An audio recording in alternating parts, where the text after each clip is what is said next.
हूं, हमारे लाखों योग शिक्षक करते हैं और इन नियमों का पालन करने से हमको इतना लाभ हुआ है कि कभी बीमारी आती नहीं। 15 साल से मैंने हर बार मेरा बीपी चेक किया, नॉर्मल है, शुगर नॉर्मल है, ट्राइग्लिसराइड्स नॉर्मल है, कोलेस्ट्रॉल नॉर्मल है। पिछले 15 साल में कभी सर्दी जुकाम भी नहीं हुआ, गला भी नहीं बैठा, कभी हॉस्पिटल नहीं देखा, कभी डॉक्टर के पास नहीं गए, क्योंकि जरूरत नहीं पड़ी। और वो जरूरत नहीं पड़ी क्योंकि हम निरोगी हैं, स्वस्थ हैं। ये निरोगी और स्वस्थ होने के लिए आयुर्वेद की एक छोटी सी जानकारी आपसे मैं शेयर करना चाहता हूं। आयुर्वेद में यह कहा गया है कि किसी भी व्यक्ति को निरोगी होना है, रोगमुक्त होना है, तो अपने जीवन में 3 बातों का ध्यान रखे। अपना वात, पित्त और कफ, तीनों का संतुलन रखे। वो 3 तरह के दोष हैं हमारे शरीर में, वात, पित्त, कफ। आपने सुना होगा ये त्रिदोष आधारित शरीर है। जब वात बहुत बिगड़ जाता है तो 80 से ज्यादा रोग आते हैं।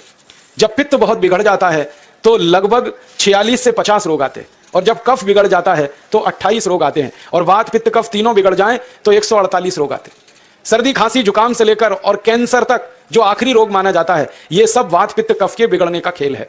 तो इस देश के आयुर्वेद चिकित्सा के सबसे महान लोगों में से कुछ नाम आप जानते हैं, जैसे चरक ऋषि, जैसे सुश्रुत ऋषि। ऐसे एक ऋषि हुए बाघभट्ट। बाघभट्ट ऋषि ने एक पुस्तक लिखी है, उसका नाम है अष्टांग हृदयम, और एक पुस्तक लिखी है, उसका नाम है अष्टांग संग्रहम। इन दोनों पुस्तकों में उन्होंने 7000 नियम बताए हैं। उनमें से 4 बताता हूं, अच्छे लगे तो आज से ही पालन करो और दूसरों को भी बताओ, ताकि कोई भी इन नियमों का पालन करे तो बीमार ही ना पड़े। ये चारों नियम हैं वात, पित्त और कफ को संतुलित रखने के लिए। अब वात, पित्त, कफ तीनों एक साथ आपके संतुलित रहें तो उसके लिए पहला नियम है खाना खाने के तुरंत बाद पानी नहीं पीना। ये पहला नियम है।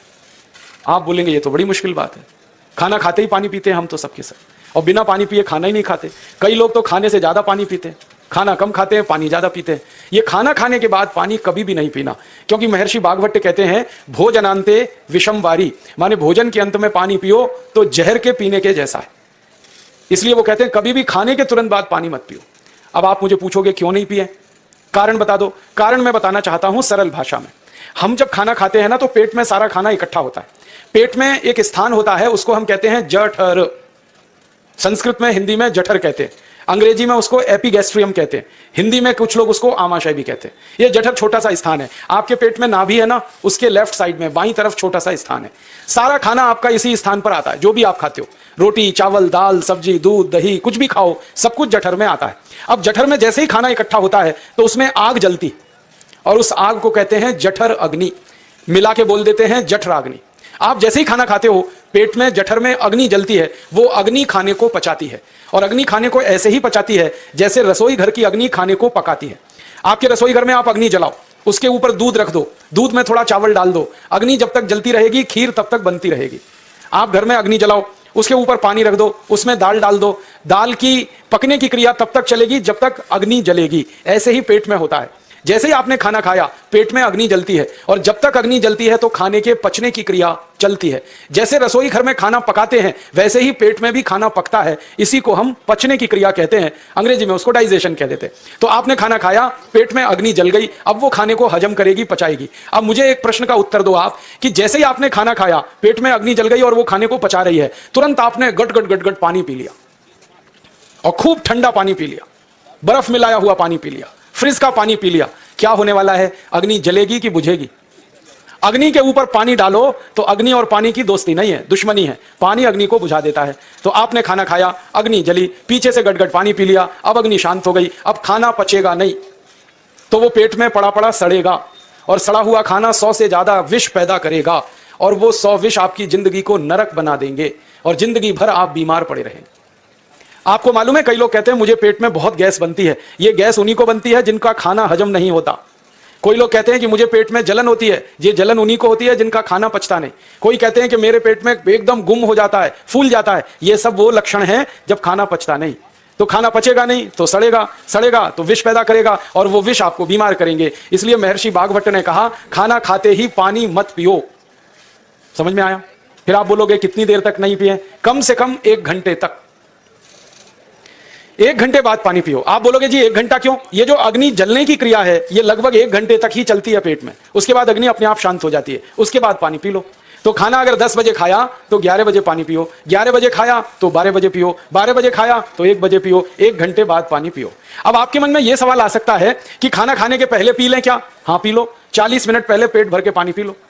10 बजे खाना खाना है, 9:20 पे खूब पानी पी लो, जितना पी सकते हो। 11 बजे खाना खाना है, 10:20 पे पी लो, खूब पानी पी लो। 40 मिनट पहले। आप और एक सवाल पूछ सकते हो कि अच्छा ठीक है, खाने के बाद पानी तो नहीं पिएंगे, कुछ और पी सकते हैं क्या पानी को छोड़कर? तो उसके लिए बागभट्ट जी कहते हैं कि खाने के तुरंत बाद अगर पीना है तो दही की लस्सी पियो, मट्ठा। खाने के बाद अगर तुरंत पीना है तो फलों का रस पियो, गन्ने का रस पी लो, संतरे का रस पी लो, मौसमी का रस पी लो, अनार का रस पी लो। अब आप कहोगे ये सब महंगी महंगी चीजें बता रहे हैं, गन्ने का रस, संतरे का रस, अनार का रस, पैसे तो है नहीं। तो सबसे सस्ता रस है नींबू का ही रस पी लो, शिकंजी बना के पी लो, वो तो सबसे सस्ता है। तो खाना खाने के बाद या तो दही की लस्सी पियो या रस पियो। और एक तीसरी चीज है, दूध पी सकते। तो खाने के तुरंत बाद पीना है तो दही की लस्सी या मट्ठा, खाने के तुरंत बाद पीना है तो कोई फल का रस, खाने के तुरंत बाद पीना है तो दूध। पानी 1 घंटे बाद पियो। और अगर एक बात ध्यान रखो तो अच्छा है कि सवेरे खाना खाते हैं जिसको हम ब्रेकफास्ट कहते हैं, नाश्ता, तो फलों का रस पीना अच्छा, दोपहर को खाना खाएं तो लस्सी और मट्ठा पीना अच्छा, और रात का खाना खाएं तो दूध पीना अच्छा। जो लोग इस नियम का पालन कर सकते हैं, जिंदगी में कभी भी 80 रोग उनको नहीं हो सकते। वात पित्त कफ तीनों ही इस एक छोटे से नियम से संतुलित रहते हैं। तो ये पहला नियम मैंने आपसे कहा। दूसरा नियम एक और है, और वो नियम ये है कि पानी कभी भी पियो, घूट घूट भर के पियो। जैसे गरम चाय पीते हैं, गरम कॉफी पीते हैं, गरम दूध पीते हैं, एक एक घूट भर के, एक एक सिप करके, ऐसे ही पानी पीने की आदत डालो। ये मुंह में एक बार गिलास लगा लिया, गटागट उसको खाली कर दिया, ये तरीका गड़बड़ है। 1 घूट पानी, 2 घूट पानी एक बार में, उतना ही पियो। आप बोलोगे ये क्या चक्कर है? बात ऐसी है कि एक एक घूट पानी जब हम पीते हैं तो मुंह की लार पानी के साथ मिलकर पेट में अंदर जाती है, और ये जो मुंह की लार होती है ये क्षारीय होती है, और पेट में हमेशा अम्ल बनता रहता है। तो 1 घूट पानी पिया, मुंह की लार इसके साथ अंदर गई, 2 घूट पिया और ज्यादा गई, बार बार लार अंदर जाएगी तो क्षार पदार्थ पेट के अम्ल के साथ मिलेगा। पेट में अम्ल बनता है, मुंह में लार क्षारीय होती है। तो ये क्षार को अम्ल में मिला दिया जाए और ये अच्छे तरीके से मिलकर पेट में जाए तो कभी भी कोई व्यक्ति के पेट को अम्लता नहीं होती, एसिडिटी नहीं होती। और पेट में अम्लता नहीं होती तो रक्त में अम्लता नहीं होती, और जिनके रक्त में अम्लता नहीं होती उनकी जिंदगी में कभी भी वात पित्त कफ के असंतुलन की स्थिति पैदा नहीं होती। इसलिए पानी घूट घूट करके पीना। मैं आपको एक छोटा सा मेरा ऑब्जर्वेशन बताता हूं, परीक्षण। आप भारत देश में या दुनिया में कहीं भी जाओ, मनुष्य को छोड़कर पशु पक्षियों को देखना शुरू करो, वो पानी कैसे पीते। किसी चिड़िया को पानी पीते हुए देखो, किसी पक्षी को पानी पीते हुए देखो, वो चोंच के 1 बूंद ही के बराबर ही पानी उठाता है। एक बार में 1 बूंद पानी लेगा, फिर थोड़ी देर चोंच चलाएगा, फिर पिएगा, फिर दूसरी बूंद लेगा, फिर चोंच चलाएगा, फिर पिएगा, फिर तीसरी बूंद। एक एक बूंद पक्षी पानी पीता है। कुत्ते को पानी पीते हुए देखो, चाट चाट के पानी पीता है। शेर को पानी पीते हुए देखो, चाट चाट के पानी पीता है। जितने जानवर चाट कर पानी पीते हैं, जितने पक्षी एक एक घूंट पानी पीते हैं, किसी भी पक्षी और किसी भी जानवर को डायबिटीज नहीं है, किसी को अर्थराइटिस नहीं है, कोई पक्षी ओवरवेट नहीं है, कोई पशु ओवरवेट नहीं है। वो सब स्लिम और ट्रिम है, क्योंकि वो इतने होशियार हैं कि पानी चाट के पीते हैं या घूट घूट करके पीते हैं। अब मुझे यह हैरानी होती है कि ये पशु पक्षियों को कौन सिखाता है?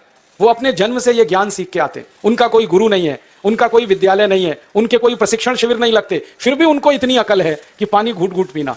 और हम ये मनुष्य जिनके इतने गुरु, इतने विद्यालय, इतने कॉलेज, सीखने वाले, सिखाने वाले, और हम मूर्खों के मूर्ख गटागट गटागट पानी पीते रहते। तो पानी पीने का तरीका बदल दो, घूट घूट भर के पानी पियो। ये दूसरा नियम है। तीसरा नियम है कि जिंदगी में कितनी भी प्यास लगे, ठंडा पानी कभी मत पियो। बर्फ डाला हुआ पानी, फ्रिज में रखा हुआ पानी, वाटर कूलर का पानी जिसका तापमान बहुत कम है, ये कभी मत पीना। क्यों? क्योंकि शरीर आपका गर्म है और पानी ठंडा है। अब होता क्या है वो मैं समझाता हूं सरल भाषा में। पेट तो गर्म है, अब इसमें ठंडा पानी डाल दिया आपने तो अंदर झगड़ा होता है। और झगड़ा क्या होता है? या तो पानी पेट को ठंडा करेगा या पेट पानी को गर्म करेगा। अगर पानी ने पेट को ठंडा कर दिया तो पेट के ठंडा होते ही हृदय ठंडा होता है, हृदय के ठंडा होते ही मस्तिष्क ठंडा होता है, मस्तिष्क के ठंडा होते ही आदमी ठंडा होता है, और आदमी ठंडा होते ही राम नाम सत्य होती है। आपको मालूम है जब शरीर ठंडा पड़ जाता है तो घर में भी नहीं रखते, निकाल के बाहर सड़क पे रख देते। जो घर आपने बनाया अपनी मेहनत से, शरीर के ठंडा पड़ते ही निकाल बाहर करते हैं उस घर में से, और फिर चिल्लाने लगते हैं लेके जाओ, जल्दी लेके जाओ, इसको जला के आओ। माने ठंडे शरीर की इज्जत नहीं है। तो ठंडा पानी क्यों पी रहे हो भाई? बंद कर दो। कोई जानवर ठंडा पानी नहीं पीता, कोई पक्षी नहीं पीता। तो आप ये ठंडा पानी पीना बंद करो, सादा पानी पीना शुरू करो। और गर्मी के दिनों में बहुत अगर आपको तकलीफ है तो मिट्टी के घड़े का पानी पी लेना, फ्रिज का और बर्फ का नहीं पीना। ये तीसरा नियम है। और चौथा और आखिरी नियम है कि आप सवेरे ही सवेरे जब सोकर उठते हो तो सबसे पहले पानी पियो। जैसे ही आपकी आंख खुल गई तो पहले 2-3 गिलास पानी पी लो, उसके बाद आप टॉयलेट में जाओ। उठते ही पानी पियोगे तो 2 फायदे हैं। पहला फायदा यह है कि पानी पेट में जाकर बड़ी आंत को साफ करता है, और जैसे ही बड़ी आंत की सफाई होगी पेट पे दबाव पड़ेगा और आप संडास घर में जाएंगे, 2-3 मिनट में पेट आपका साफ हो जाएगा। जिनका पेट सुबह एक बार में साफ हो जाता है उनकी जिंदगी में कभी रोग नहीं आता। इसलिए सुबह सुबह उठते ही पेट साफ होना जरूरी है। और उठते ही पानी पियोगे तो मुंह की जो लार है वो पानी के साथ मिलकर अंदर जाएगी। सुबह पेट में एसिड की मात्रा ज्यादा होती है, इसलिए लार का पेट में जाना बहुत जरूरी है। इसलिए सुबह उठते ही पानी पीना बहुत जरूरी है। ये 4 नियम हैं आयुर्वेद के। पहला नियम, खाना खाने के 1 घंटे बाद पानी पीना। दूसरा नियम, पानी को हमेशा घूट घूट भर के पीना।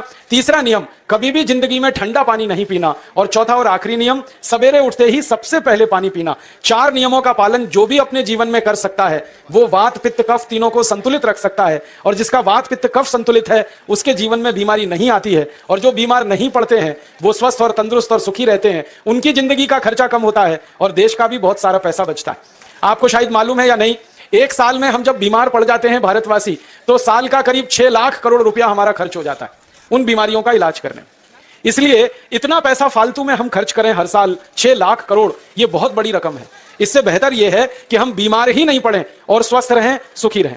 और ये 6 लाख करोड़ का जो खर्चा हम करते हैं बीमार पड़ने पर, अक्सर ये एलोपैथी की दवाएं खाने में खर्च होता है। और जो एलोपैथी की दवाएं हम खा रहे हैं, जैसे paracetamol, Baralgan, butazone, Oxyphen butazone, aspirin, Disprin, Novalgin, ये सब ऐसी खराब दवाएं हैं जो दुनिया के देशों में 20 साल पहले बंद हो चुकी हैं, भारत में धड़ल्ले से बिक रही हैं और हमको बीमारियों से ज्यादा गंभीर बीमारियों में फंसा रही।